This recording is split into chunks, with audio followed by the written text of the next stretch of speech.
Análisis Viva.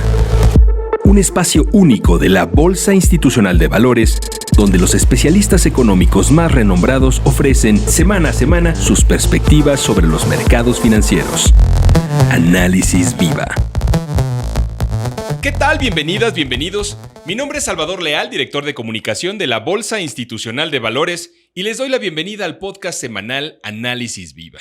Recuerden que queremos conocer sus opiniones, preguntas o sugerencias, así que no olviden escribirnos a análisis@viva.mx. Este episodio de Análisis Viva es traído a ustedes por Viva Day 2022, el evento de inversiones más importante del año para la Bolsa Institucional de Valores, que se llevará a cabo el próximo miércoles 7 de septiembre en la ciudad de Nueva York. Viva Day 2022 constituye una oportunidad única para que las empresas de México y líderes de la industria nacionales tengan un acercamiento con los inversionistas más influyentes del principal centro financiero del mundo. La edición 2022 del Viva Day promete ser la más ambiciosa en términos de alcance, invitados y presencia del buy side norteamericano, reuniendo por primera vez en más de 2 años a empresarios, inversionistas, funcionarios gubernamentales de alto nivel y participantes del mercado en un mismo espacio físico. Toda la información la pueden encontrar en vivaday.com. Ahora sí, démosle la bienvenida a nuestro invitado el día de hoy. Él es Marco Oviedo, analista económico. Muchas gracias, Marco, por estar con nosotros en este Análisis Viva. Muchas gracias a ustedes, encantado de estar.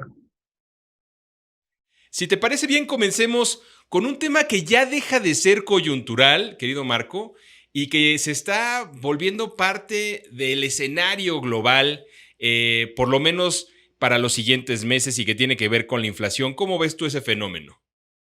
Sí, ya en los últimos reportes estamos viendo que en todos los países están registrando niveles altos de inflación, donde pues, los choques que se observaron a principio de año pues, están teniendo sus efectos en los precios de cada una de las economías. Pero yo creo que, por ejemplo, en Estados Unidos, tras el último dato que vimos en julio, podemos pensar que ya alcanzó un pico y que va a haber factores que ayudarán a que los precios se empiecen a estabilizar hacia adelante y que eventualmente pues, la tasa de inflación ya caiga, ¿no? Yo creo que uno de los factores que más podrían explicar el inicio de esta caída de precios es el de las materias primas, ¿no? Muchas materias primas, sus precios ya se han estabilizado, incluso se han caído. Y también en perspectiva, dado que también la actividad económica se está enfriando principalmente en Asia y en Europa, incluso indicadores de la economía de Estados Unidos muestran que la actividad se está enfriando, eso se ha reflejado en precios de algunos commodities, ¿no? Y ya se está viendo, por ejemplo, en la bomba de gasolina en estas naciones, ¿no? Principalmente en Estados Unidos. Otro factor que yo creo que también está casi resuelto, todavía no del todo, es el costo de transporte que se elevó de manera importante a principios de año, principalmente entre Estados Unidos y China. Esos costos se han caído cerca de 30%. Todavía siguen elevados, pero yo creo que tienen espacio para caer. Y por otro lado, ya hablando específicamente del mercado laboral, si bien el empleo en Estados Unidos sigue aumentando de manera importante, no se ha reflejado en una espiral de precios salarios, ¿no? Entonces yo creo que al final del día la Reserva Federal va a poder manejar ese escenario donde la desaceleración de la economía tenga que ser más gradual y no tan abrupta, ¿no? Pero todavía tenemos que ver más registros como lo que vimos en julio, pero yo creo que ya es el inicio de esa estabilización. Te noto, no quiero decir optimista, Marco, pero quizás menos fatalista que muchas señales que se ven en el mercado. Creo que incluso un poco construyendo más, ¿no? Sí, yo creo que ya vimos lo peor. La situación, por ejemplo, que se inició en Rusia y Ucrania, más allá de que se resuelva, creo que ya no ha tenido consecuencias considerables al resto de la economía global. En Europa, obviamente, Europa yo creo que es la zona más frágil, pero por ejemplo, desde nuestra perspectiva como México, viendo a Estados Unidos creo que tiene espacio para acomodar esas presiones y la Reserva Federal precisamente actuar de una manera, digamos, igualmente cautelosa, pero sin el temor de que esté quedándose atrás, ¿no? Mencionas justamente a la Fed, se aproxima una decisión de política monetaria. ¿Cómo ves esa perspectiva? Sí, en la última decisión, eh, Powell dejó muy en claro que podría ser un incremento de 50 o de 75 puntos base, dependiendo de los datos, ¿no? Lo que hemos visto, yo creo que todavía no garantiza cualquiera de los dos. Por un lado, el mercado laboral en julio generó una cantidad de 500,000 empleos, un poquito más de eso, que te habla de que un mercado laboral fuerte, ¿no? Es un mercado laboral que todavía está candente, por decirlo así. Y por otro lado, la inflación, lo que comentaba, que ya mostró señales de que quizá alcanzó un pico y empiece a caer, ¿no? Vamos a ver cómo vienen los datos de agosto, que los conoceremos a principios de septiembre, y a ver qué dice también el mismo Powell en esta reunión que es en este fin de semana en Jackson Hole. Pero yo creo que hasta ahora lo más prudente sería mantener un incremento de 75 puntos base para ya dejar en claro que posteriormente pueden ser un poquito menos agresivos. Nos hablabas al principio que a Europa es una de las zonas que ves con mayor fragilidad. ¿Qué signos de una pues, posible recesión estás viendo que no solo afectaran a esa zona, sino que pudieran trasladarse a otras partes del mundo? Sí, ahí digamos, el choque que ha implicado el aumento de precios de los energéticos ha sido mucho más intenso que en otra región. Y esto lo hemos visto reflejado en los indicadores de, digamos, más oportunos, que son estos pedidos manufactureros, niveles de confianza que se están cayendo, ¿no?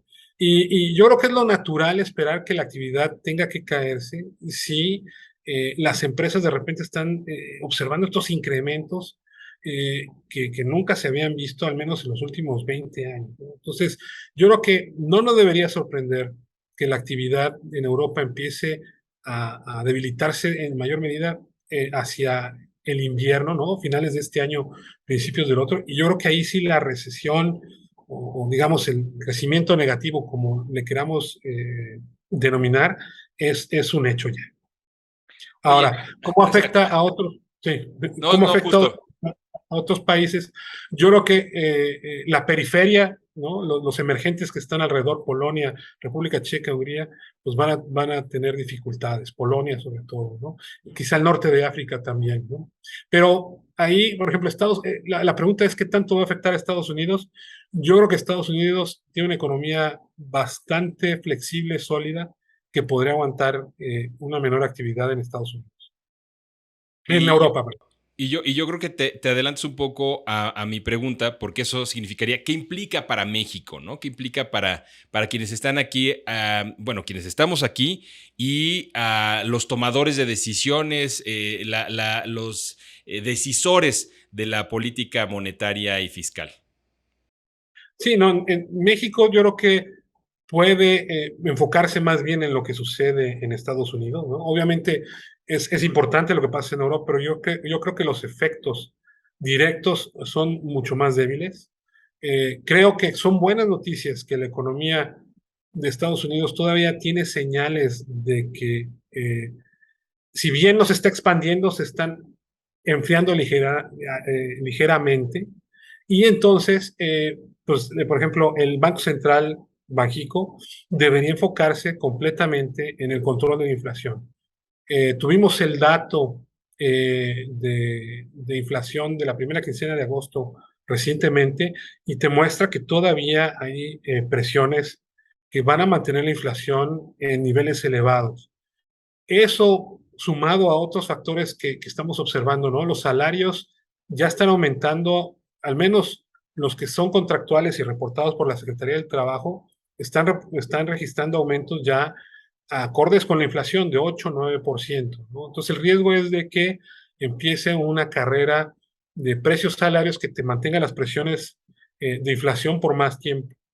Y finalmente, el hecho de que la Fed esté subiendo y tú también tengas que estar subiendo con la Fed, pues no te deja mucho margen de maniobra, sino más bien pues debería evaluar el Instituto Central si vale la pena incluso adelantarse aún más, ¿no? Sobre todo porque yo no creo que la economía de México vaya a sufrir de inmediato, así como Estados Unidos está sorteando bien un poco estos vientos en contra, y puede haber espacio por mantener una posición mucho más apretada para que la inflación no se salga más de control, ¿no? Marco, te agradecemos mucho este análisis. Muchas gracias por habernos acompañado en este episodio de la tercera temporada de Análisis Viva. Muchas gracias. Él es Marco Oviedo y a ustedes muchas gracias también por escucharnos. Si el episodio fue de su agrado, los invitamos a dejar una reseña, un like en cualquiera de las plataformas desde la que nos escuchen o compartirlo con sus contactos y amigos. Si están viendo este podcast a través de YouTube, no olviden suscribirse a nuestro canal para recibir notificaciones de las próximas publicaciones. La producción de este podcast estuvo a cargo de Rogelio Unzueta. Agradecemos a nuestro ingeniero en audio y video Bartolomé Chanona. Los acompañó Salvador Leal. Y esto fue Análisis Viva. Hasta la próxima. Análisis Viva es una producción de la Bolsa Institucional de Valores. Suscríbete a nuestro podcast, síguenos en todas nuestras redes sociales y visita nuestro sitio web viva.mx para que obtengas la información más completa de los mercados en México.